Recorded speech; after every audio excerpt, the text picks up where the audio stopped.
हर एक आदमी परमात्मा से मिलना चाहता है, परमात्मा के पास जाना चाहता है हर आदमी। तो फिर जागरण क्यों नहीं हो पाता? जागरण में अवरोध क्यों उत्पन्न होता है? आत्मा के जगाने की प्यास कभी कभी रुक क्यों जाती है? कारण कुछ नहीं, केवल एक है, हम पूरी शक्ति से नहीं पुकारते क्योंकि हम पूरी तरह उसे जानते नहीं। हम सदा ही अधूरे हैं, हर काम अधूरा करते हैं। जो कुछ हम करते हैं आधा, पूरा कुछ नहीं किया, क्योंकि अपने आधे किए हुए को ही हम पूरा समझ बैठते हैं। इसलिए आगे बढ़ने की भावना नष्ट हो जाती है। बस इससे हटकर और कोई बाधा नहीं है। बस इससे बढ़कर और कोई बाधा नहीं है। हमें आदत नहीं पूरा करने की। हम प्रेम करेंगे तो भी आधा, क्योंकि प्रेम के साथ साथ हमारे में घृणा भी छुपी हुई है। हम घृणा भी करते हैं। कितना अजीब है, जिसे हम प्रेम करते हैं उससे घृणा भी करते हैं। जिसके लिए हम जीते हैं उसे मारना भी चाहते हैं। ऐसा प्रेमी कोई नहीं जिसने अपनी प्रेयसी या प्यारे की मरने की बात न सोची हो। हमारा मन आधा आधा है, आधा अनुकूल आधा विपरीत। जैसे शरीर में बायां और दायां पैर हैं, एक तरफ चलते हैं, दोनों एक ही तरफ चलते हैं, परंतु मन के पैर उल्टे चलते हैं। एक पैर दूसरे पैर से उल्टा चलेगा। केवल यही है तनाव का कारण, जीवन में अशांति यहाँ से है। हम हर जगह आधे आधे हैं। एक महात्मा से किसी ने कहा, महाराज मेरा 20 वर्ष से आत्महत्या करने का विचार है, आप मुझे सलाह दें, आत्महत्या कर लूं? वह महात्मा बोला, पागल है, कर क्यों नहीं लेता? 20 साल से सोच रहा है करने की, फिर कब करेगा? करनी है तो कर ले। महात्मा की बात सुनकर चौंक कर उसने कहा, क्या कहते हैं आप? मैं तो आया था कि आप मुझे समझाएंगे कि आत्महत्या मत करो, बुरी बात है। महात्मा बोला, मुझे क्या जरूरत है समझाने की, जब तुम में करने की शक्ति है ही नहीं, सिर्फ सोचने की है। सोचने वाला कभी नहीं करता और करने वाला कभी सोचता नहीं। मैं जानते हुए भी कि तुम करने वाले नहीं हो, फिर अपना समय तुम्हें समझाने में क्यों बर्बाद करूं? क्या मेरे समय की तुम्हारी दृष्टि में कोई कीमत नहीं है? उसने कहा, महाराज मैं जहां भी गया, जहां भी मैंने आत्महत्या की बात कही, वहीं मुझे समझाया कि ऐसा कभी मत करना। महात्मा बोले, उन समझाने वालों की वजह से ही न तो तुम जी पा रहे हो और न मर पा रहे हो। तुम आधे आधे हो गए हो। अरे या तो मरो या जियो। जीना हो तो आत्महत्या का ख्याल छोड़ दो, और बढ़ना हो तो मरकर अलग हटो। जब वे आता, महात्मा यही कहते, मरे नहीं, अभी तक 20 साल का सोचा काम तुमसे नहीं हो रहा, फिर तुम कर क्या सकते हो? वह व्यक्ति रोज महात्मा के टोकने पे जीने की बात करने लगा। मैं जीना चाहता हूँ महाराज। अब थोड़ा सोचने की बात है। कोई आदमी 20 साल तक मरना ही सोचे तो 1 मिनट का काम है ये तो। 1 मिनट के काम को 20 साल सोचे तो वह करने वाला है, हम कैसे जाने। मरने की सोचने वाला है, हम कैसे जाने। यदि वह जीवित भी है तो मरे के बराबर है। आधा आधा बट गया है। न हम मित्र ही हो पाते हैं और न शत्रु।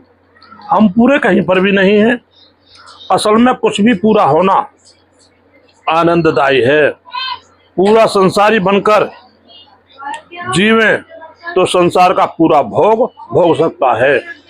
यदि परमार्थ पर चले तो सोई हुई सारी शक्तियां उठ खड़ी होंगी और साथ देंगी।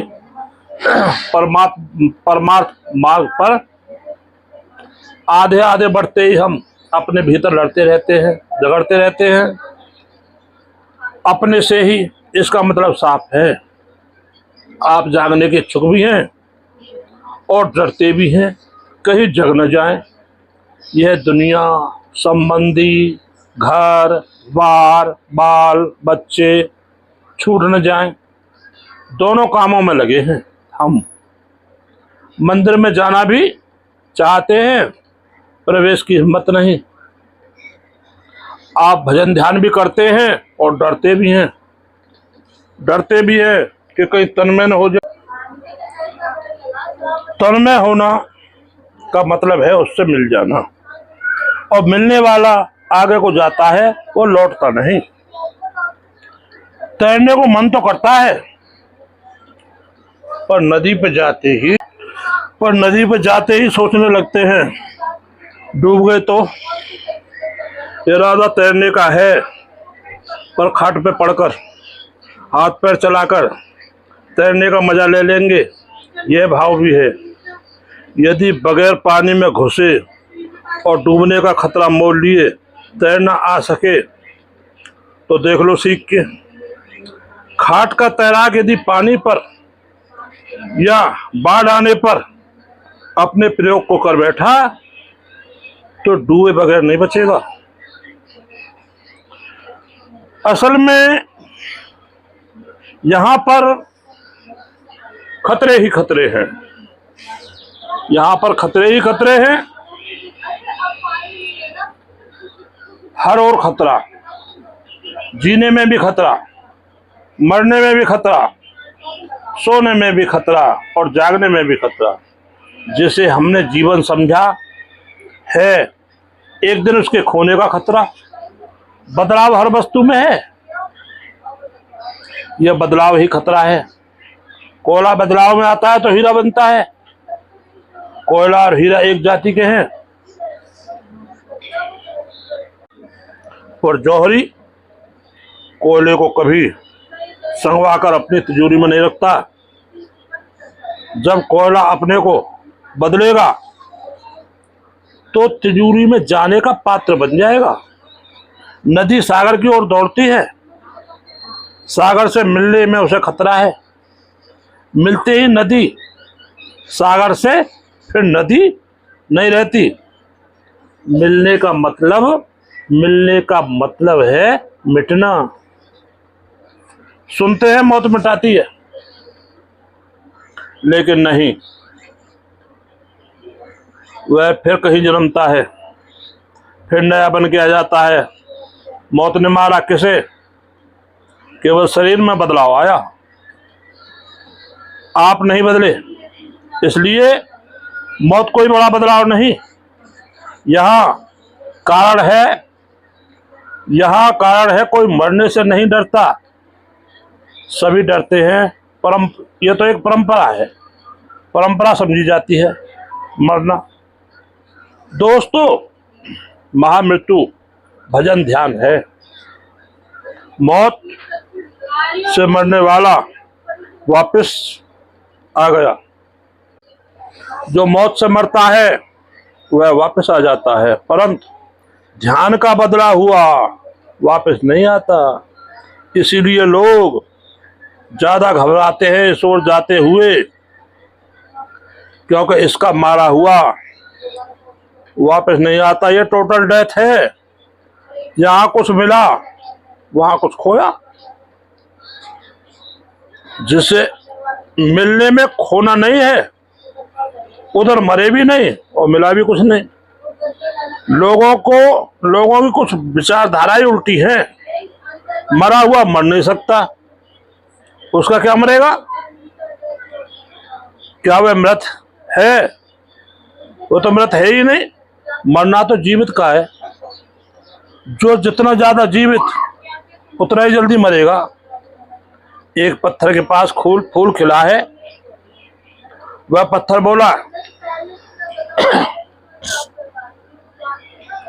बोला फूल से, मूर्ख, क्यों खिलना चाहता है? शाम को तू मुरझाकर डाल से गिर जाएगा। हमें देख हजारों वर्षों से पड़े हैं, ऐसे ही पड़े रहेंगे। हमें देख क्यों नाहक वक्त गमाता है खिलने और मुरझाने में। फूल को बहुत खतरे हैं, पत्थर को कोई नहीं। फूल बोला, यह जितना खतरा ज्यादा जो उठा ले उतना ही जल्दी पा ले। तू तो पत्थर है, मृत है। तू पड़ा ही रहेगा, तेरी किसी को जरूरत नहीं। हमारी जरूरत है। देखता रह गया। अगर मैं किसी आशिक की नजर पड़ गया तो फौरन ले जाएगा। तुझे ले जाने वाला कोई नहीं, न कोई अब तक आया है न आगे को कोई आएगा। वास्तव में हम जीवन बचाने के चक्कर में जीवन खो बैठते हैं। जीवन तो जीव वही पाते हैं जो जीवन को बचाते नहीं, बल्कि उछालते हैं। जहां जीवन है वहां खतरा है। अगर खतरा है तो न जाए क्या? मैं कहता हूं खतरा है इसीलिए जाना है। अगर खतरा न होता तो जाना ही बेकार। जहां खतरा न हो वहां जाना ही मत। जहां कुछ होता न हो वहां जाकर क्या करें? जहां कुछ बनता बिगड़ता न हो क्या हासिल उस जगह जाने से? चांद पर जाने से इतना खतरा नहीं, सागर में तैरकर पार करने में इतना खतरा नहीं। ध्यान में जाने में सबसे बड़ा खतरा है। हम खतरे से क्यों डरते हैं? यह कभी सोचा? हर खतरे के पीछे अज्ञान है। हर खतरे के पीछे अज्ञान है। डर लगता है कहीं मिट न जाए, डर लगता है कहीं खो न जाए, डर लगता है कहीं समाप्त न हो जाए। सुरक्षा में जुटे रहते हैं, बचाव की दीवारें चुनते रहते हैं, उसी में व्यस्त रहते हैं। किले बनाते हैं छिपने को, किंतु मौत तो नहीं बख्शेगी। बदलाव तो एक न एक दिन जरूर आएगा। खतरा तो हर सुरक्षा के बाद भी दरवाजे पर है। यह टलने वाला नहीं। इसलिए कोई हमें और बदले, किसी और के हाथ हम मरें, खुद ही क्यों न बदलने, खुद ही क्यों न मरने। जीसस से किसी ने पूछा कि मैं क्या करूं कि ईश्वर को पालूं? जीसस बोले, तुम कुछ मत करना, सिर्फ अपने को खो देना, अपने को बचाओ मत। वह बोला, कैसी बात करते हैं आप? खोने से तो मुझे क्या मिलेगा? जीसस बोले, जो खोता है वही पाता है, जो बचाता है वह खोता है, सदा सदा के लिए खो जाता है। बोलो श्री सद्गुरु महाराज, बोलो श्री आत्मनाथ प्यारे की जय। बोलो श्री राम रतन महाराज की जय। हमारे अंदर एक प्यास है जिसको हमने पूरा होने से, पढ़ने से, जागने से, सब तरह से रोका हुआ है। वह प्यास जगह जगह खड़ी हो जाती है, हमारे हर रास्ते में हमें तंग करती रहती है और कहती है इतना सब कुछ पा लिया लेकिन कुछ मिला नहीं, इतना यश पा लिया लेकिन कुछ हुआ नहीं, सब पा लिया पर खाली के खाली हो तुम। वह प्यास जगह जगह कचोटती और कुरेदती है हमें, जगह जगह छेदती है हमें और जगह जगह छेड़ती ही रहती है हमें। पर हम उस प्यास की अनसुनी अनजानी करके फिर अपने सांसारिक धंधों में जुट जाते हैं ताकि यह आवाज फिर सुनाई न पड़े। यश कमाने वाला यश की दौड़ में लग जाता है, काम बंद करके हमारा सारा का सारा इंतजाम इस प्यास को रोकने और न जगने देने में खर्च होता है। प्यासों का मोल प्यासा ही पैदा होता है और प्यासा ही चला जाता है। प्यासों का जो गोल है तो प्यासे ही पैदा होते हैं और प्यासे ही चले जाते हैं। परमात्मा केवल नाम का है, उस तक ये सारे षड्यंत्र जाने नहीं देते। मनुष्य का मस्तिष्क पंगु बनाया गया है, परमात्मा की दृष्टि से उसे सब तरफ से काट दिया गया है, उसको पनपने का मौका ही नहीं दिया गया। यदि कभी प्यास जबरदस्ती उठ भी जाती है तो उसे झूठे प्रलोभन दिखाए जाते हैं और समझाया जाता है। परमात्मा चाहिए तो चल मंदिर, परमात्मा चाहिए तो पढ़ गीता, परमात्मा चाहिए तो पढ़ भागवत, कुरान पढ़ ले, वेद पढ़ ले, मिल जाएगा। परमात्मा की जगह वहां मिलता क्या है? केवल शब्द या मंदिर में पत्थर। इनके अलावा जब कुछ नहीं मिलता तो सोचता है यहाँ तो सब कुछ है, मेरी प्यास झूठी होगी। इतने सब कुछ निर्णय करने योग्य बनते हैं, प्यास दब जाती है। जब निर्णय करने के योग्य जब तक बनते हैं तब तक प्यास दब जाती है। प्यास ऐसी चीज है, आई और गई। तृप्त होने का मौका न देखकर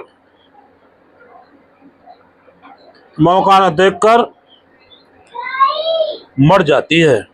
यदि आप भूखे हो तो पहले दिन के मुकाबले दूसरे दिन अधिक भूख सताएगी और तीसरे दिन उससे भी अधिक, चौथे दिन कम हो जाएगी और पांचवें दिन और कम हो जाएगी और धीरे धीरे मर जाएगी और भूख लगनी बंद हो जाएगी।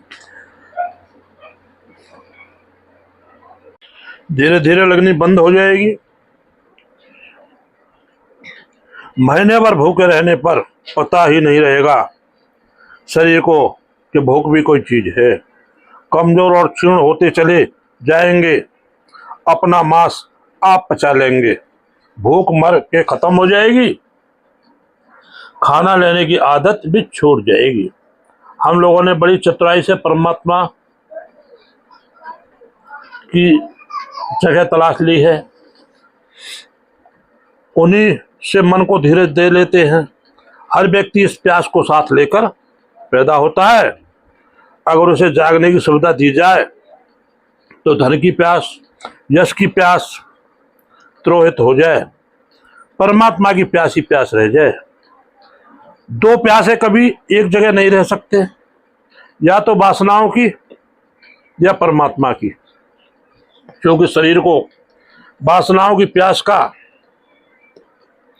शरीर को वासनाओं की प्यास ही रुचकर लगती है, इसलिए शरीर धन की, यश की, काम की प्यास बुझाने में सहयोग देता है।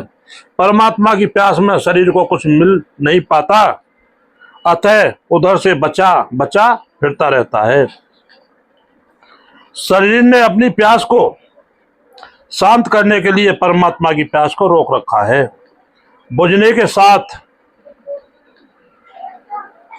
में साथ नहीं देता। यदि परमात्मा की प्यास जाग गई तो ये सब जो प्यासें हैं अपने आप त्रोहित और समाहित हो जाएंगी, वह अकेली रह जाएगी। इस मायने में परमात्मा बड़ा ईर्ष्यालु है। वह जब आता है बस अकेला ही रह जाता है, फिर किसी को टिकने नहीं देता, सब देवी देवताओं को निकाल बाहर कर देता है और अकेला ही आत्मा में विराजमान होकर के बैठ जाता है।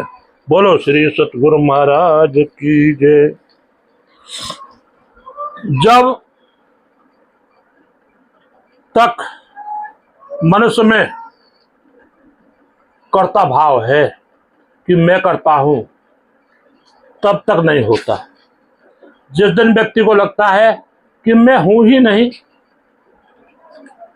हो रही है, उस दिन परमात्मा का हो जाता है। उस दिन परमात्मा का हो जाता है। जब तक कर रहा हूं मैं, तब तक नहीं हो रहा, और हो जाता है। जैसे जैसे हवाओं से पूछो बह रही हो तो बताएंगी नहीं, बहाई जा रही हैं। वृक्षों से पूछो कि बड़े हो रहे हो तो वे कहेंगे कि नहीं, बड़े किए जा रहे हैं। सागर से पूछो किनारों से टकरा रहे हो तो कहेगा टकराना हो रहा है, कराया जा रहा है। व्यक्ति ने जब कहा मैंने किया, वहीं से द्वार अलग हो जाता है, अहंकार घेर लेता है और अलग मानकर खड़ा हो जाता है। यदि हवाओं से, वृक्षों से, सागरों की भांति आदमी समझ ले जैसे आकाश में तारे चलाए जा रहे हैं, मैं भी इसी भांति चलाया जा रहा हूं, बस उसी दिन वो परमात्मा की छाप उस पर लग जाती है। उस दिन से कर्ता होने का हमें भ्रम है, वही दुख देता है हमें। वही भ्रम दीवार बनकर खड़ा हो जाता है बीच में। जिसे कर्ता का भ्रम, जिस दिन कर्ता होने का भ्रम नहीं रहेगा, फिर कोई विकार पास नहीं होगा। उस दिन परमात्मा की छत्र छाया होगी, उसी दिन सर पर। अहंकार के लिए दूसरे की उपस्थिति होनी आवश्यक है। जब तक दूसरा न हो वह खड़ा कहां हो, इसलिए अहंकार को दूसरा चाहिए। दूसरे की आंख में अकड़कर झांको, तब अहंकार बाहर आता है। जब दूसरा ही न हो तो अकड़ो किस पे, किसे कहोगे कि मैं हूं। यो उसे चाहिए झूठ को खड़ा होने के लिए दूसरा झूठ चाहिए। तू के बिना मैं खड़ी नहीं होती। झूठ में सिस्टम है, नियम है। बहुत सारे झूठ इकट्ठे हो जाते हैं जिस समय, उस समय अहंकार को अपने में जौहर दिखाने का उचित अवसर उपलब्ध हो जाता है और फौरन प्रकट हो जाता है। मैं का खानदान देखना हो तो तू या वे चाहिए, तब दिख जाएगा आपको। अहंकार के लिए दूसरे की उपस्थिति होनी आवश्यक है। जब तक दूसरा न हो वह खड़ा कहां हो। तो आदमी जब अपने को कर्ता समझ रहा है, कर्ता वो तब भी नहीं है, तब भी भ्रम ही है, सपना है कि मैं कर रहा, लेकिन हो रहा है। यही है वह सपना यदि टूट जाए, जिसे ज्ञान कहते हैं या जागरण कहते हैं, वह घटित हो जाए, साथ ही यह भाव भी नष्ट हो जाए कि वह मुझसे करवा रहा है, तब भी भ्रम जारी है, क्योंकि हम उसमें और अपने में फासला मान रहे हैं। मैं मान रहा हूं कि मैं हूं और वह है, वह करवाने वाला और मैं करने वाला। जब तक द्वैत पूर्ण नहीं होगा, न मैं होगी न तू होगा, तब तक पूर्णतः आप उसके नहीं हैं। जिस दिन आप स्वप्न से पूर्णतः जानेंगे, आप जब तक आप स्वतः से पूर्ण जानेंगे, पूर्ण तरह जानेंगे, यह वही कहेंगे आप कि मैं कहीं गया था, मुझ में कभी कमी आई थी। आप कहेंगे मैं वही हूं। आप स्वयं स्वप्न की कृतियों पर केवल हंसेंगे, कहेंगे कि यह क्या देखा मैंने, स्वप्न देखा जो टूट गया। स्वप्न में एक बड़ी विचित्रता है। जब वह दिखता है तो बिल्कुल सत्य मालूम होता है। उसका ज्ञान समाप्त होने पर होता है कि वह स्वप्न है, झूठ है, असत्य है या भ्रम है। सुबह यह कहते हैं, किंतु कैसी विडंबना है कि रात को फिर देखने लग जाते हैं और उसे सत्य मान लेते हैं। मैं नहीं, देखने में फिर बाज नहीं आते, सुबह फिर खो जाता है। यही क्रम नित्य हमारा है। निश्चित ही हमें गहरा बोध न हो पाया स्वप्न का, असत्य का। स्वप्न में हम स्वप्न के होकर रह गए और जागृत में हम आधे आधे बट गए। ऊपर ही हमें बांधा है। किताब में परमात्मा पढ़ लिया तो उसका व्यक्तित्व जचने लगा, किताब से हटे तो परमात्मा भी हट गया, एकदम विदा हो गया, मैं वापस लौट आया। बोलो श्री सद्गुरु महाराज की जय। बोलो श्री आत्मनाथ प्यारे की जय।